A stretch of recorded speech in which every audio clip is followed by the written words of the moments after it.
कि सरकार सामने अगर हमारी बात नहीं सुन रही तो हम उसे पलटने में देरी नहीं करते। फिर बहुत थाना में घुसकर उन्होंने दबंगई दिखाई, डीएसपी के साथ मारपीट की। तो नीतीश कुमार ही चुनाव के वक्त जाके कह दिए थे कि तेजस्वी यादव के पिताजी से पूछ लीजिए, अपने पिताजी से पूछ लीजिए, जंगलराज था, और आज वो पलट रहे हैं। बिहार में इस वक्त जो सरकार बनी है वो जरूर चुनी हुई सरकार नहीं थी।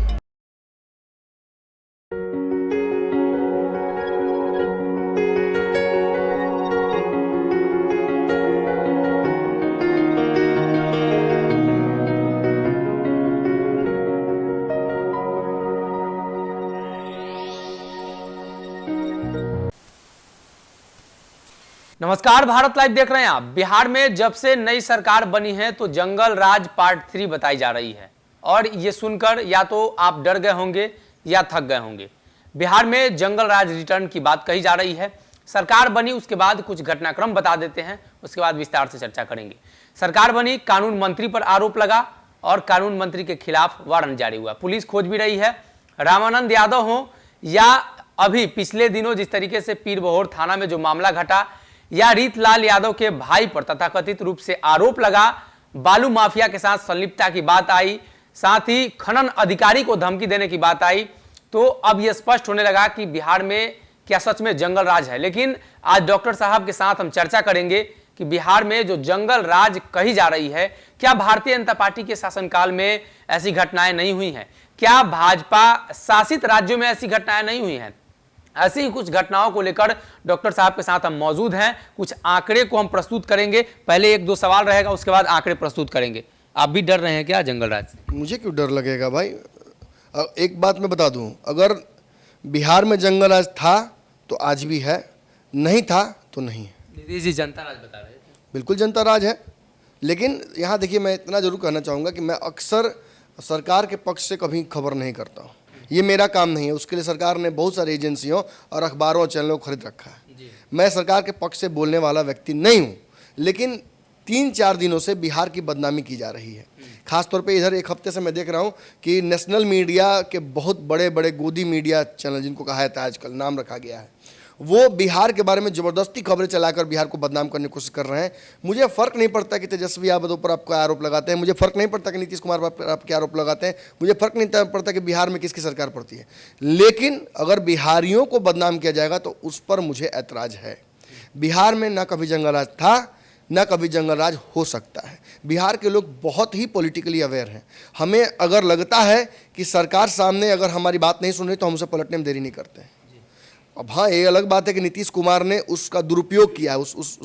आज अगर हम पे आरोप लगता है, या आज तेजस्वी पर भी आरोप लग रहा है, या जंगलराज की बात हो रही है, उसका सबसे बड़ा कारण नीतीश कुमार जी हैं। यहाँ भी नीतीश से फंसेंगे, क्योंकि नीतीश कुमार ही चुनाव के वक्त जाके कह दिए थे कि तेजस्वी यादव के पिताजी से पूछ लीजिए, अपने पिताजी से पूछ लीजिए, जंगलराज था, और आज वो पलट रहे हैं। इसलिए ये बातें मैंने दिखा के पैरेलल में, हम भी पैरेलल दिखा के कर सकते थे, लेकिन हम ये नहीं करते हैं। हम राजनीतिक चलन है, हम राजनीतिक खबरों पर ध्यान देते हैं। हम किसी के बताए हुए कहानी को अपने मुंह से कहेंगे नहीं, हम वही कहेंगे जो हम जानते हैं। बात बिहार के जंगलराज की आपने कही। बिहार में इस वक्त जो सरकार बनी है वो जरूर चुनी हुई सरकार नहीं थी, उसका प्रारूप कुछ और था। तो क्या भाजपा ने पूरे देश में चुनी हुई सरकारों को की धज्जियां नहीं उड़ाई हैं? 2017 में क्या हुआ था? 2017 में क्या हुआ था? भाजपा जो गलतियां खुद करती है वो उसे नहीं दिखती हैं, और जो गलतियां भाजपा के सहयोगी अगर करें तो उन्हें वो बढ़ा चढ़ा कर दिखाती है। बात आप बिहार में कीजिए कि नीतीश कुमार पर भ्रष्टाचार का आरोप लग गया, तेजस्वी यादव पर भ्रष्टाचार का आरोप लग गया, लालू यादव पर लगा, जेल भी गए। भाजपा में नहीं है लोग, येदियुरप्पा जी हैं ना, भाजपा के कई मंत्री याद है ना आपको, फरार हुए थे। टेनी जो थे मिश्रा, उनके बेटे ने क्या किया था आपको याद है? किसान आंदोलन में किसानों के ऊपर, निहत्थे किसानों के ऊपर गाड़ी चढ़ा दी थी। आपको लगता नहीं है कि बहुत बड़ा क्राइम है? छोड़िए, अभी और पीछे जाऊंगा, लेकिन अभी फिलहाल यहीं से इधर पहले बिहार आ जाऊं। बिहार में, बिहार सरकार में भाजपा कोटे के कितने दागी मंत्री थे आपको पता है? नीतीश के कैबिनेट में ही कई दागी मंत्री थे भाजपा कोटे के भी। कितने पर आरोप लगा है हत्या का, कितने पर आरोप लगा है बलात्कार का, कितने पर आरोप लगा है कि उन्होंने चोरी चमारी की है। ये सारी आरोप उन पर लगा है। और एक बात जान लीजिए, बिहार में सरकार गिरने के बाद जो नई सरकार बनी है, इस दौरान भी भाजपा के कई नेता एक्सपोज हुए हैं। शाहनवाज हुसैन से लेकर मंगल पांडे तक, और रामसूरत राय से लेकर जितने भी नाम आप ले लीजिए, सब पर आरोप लगे हैं, आरोप सिद्ध भी हुए हैं कई समय पर। लेकिन बात केवल आरजेडी की होती है। राजद के जो सपोर्टर वर्ग है वो अग्रेसिव है, उसका बड़ा जनाधार है, तो जहाँ ज़्यादा लोग होंगे वहाँ खटपट पटपट होता है। और कल भी ये आरोप लगाया गया विशेष तौर पर कि एक पूर्व एमएलसी हैं, उनके बेटे ने, उन्होंने आकर बिहार में एक तिरबोर थाना में घुसकर उन्होंने दबंगई दिखाई, डीएसपी के साथ मारपीट की। एक तो पहले सबसे पहले लिखा हुआ बोला ही गया है कि वो पूर्व हैं। दूसरा, चाहे कार्तिक मास्टर हो, चाहे रितलाल हो, चाहे कोई भी दागी नेता हो, क्या तेजस्वी यादव ने अब तक इन पर एक्शन नहीं लिया है? अगर एक्शन ले रहे हैं नीतीश कुमार, तेजस्वी यादव, तो आप नहीं कह सकते हैं कहीं जंगल राज है। कहा था जंगल राज तब जब रामसूरत राय पर आरोप लग रहा था और उनको उसी मंत्रिमंडल में बनाए रखा गया। इसको जंगल राज कहते हैं। परिभाषा समझने की आवश्यकता है। जो लोग मैंने डबल ढोल की बन रहे हैं, मैंने कभी जिनको नजर नहीं आ रहा है कि भाजपा के भ्रष्टाचार को भ्रष्टाचार नहीं मान रहे हैं, भाजपा द्वारा किए गए कुकर्म नहीं मान रहे हैं, और आज अगर कुछ भी हो रहा है, कहीं लूट भी हो रहा है, तो उसको सीधे नीतीश कुमार जिम्मा ठहरा रहे हैं, तेजस्वी को जिम्मा ठहरा रहे हैं। अरे भाई, ये घटनाएं तो होती रही हैं। क्राइम के आंकड़ा निकाल कर आपको दिखा सकते हैं, लेकिन उसमें नहीं पड़ेंगे। हम क्यों प्रूफ दें? हम सरकार थोड़ी है, सरकार को प्रूफ देना चाहिए। हम यहाँ कुछ बातें बताने आपको आए हैं। 2002 में इस देश में दंगा हुआ था, गुजरात में सबसे बड़ा गोधरा दंगा, और जो दंगा का मुख्य अभियुक्त जो दो लोग थे, जिन पर सबसे ज़्यादा आरोप लगा, जिनके इस्तीफा लोगों ने दिया, जिनके चलते देश के प्रधानमंत्री का सिर झुका था उस समय, जो भाजपा से ही थे, उसमें से एक व्यक्ति आज प्रधानमंत्री हैं और एक व्यक्ति देश के गृह मंत्री हैं।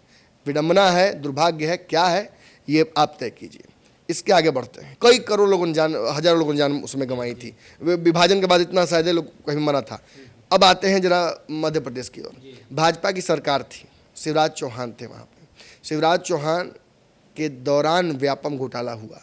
इस व्यापम घोटाला को उजागर करने के बाद मंत्री, पत्रकार, विसल ब्लोअर, वकील, जज सब ने जान गंवाई है। डॉक्टरों, नर्सों ने जान गंवाई है। जिन्होंने उजागर किया जेल में, वो भी अस्पताल में है। 100 से अधिक लोगों की मौत हुई है इस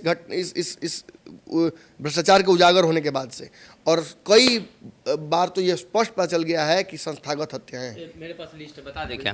देखिए, व्यापम घोटाले के बारे में चर्चा है, तो देश का सबसे बड़ा घोटाला व्यापम घोटाले के रूप में भी जाना जाता है। व्यापम घोटाले में था क्या? तो महिलाओं के लिए और बच्चों के लिए जो अनाज थी खाने के लिए, उसमें बड़ी धांधली की गई थी।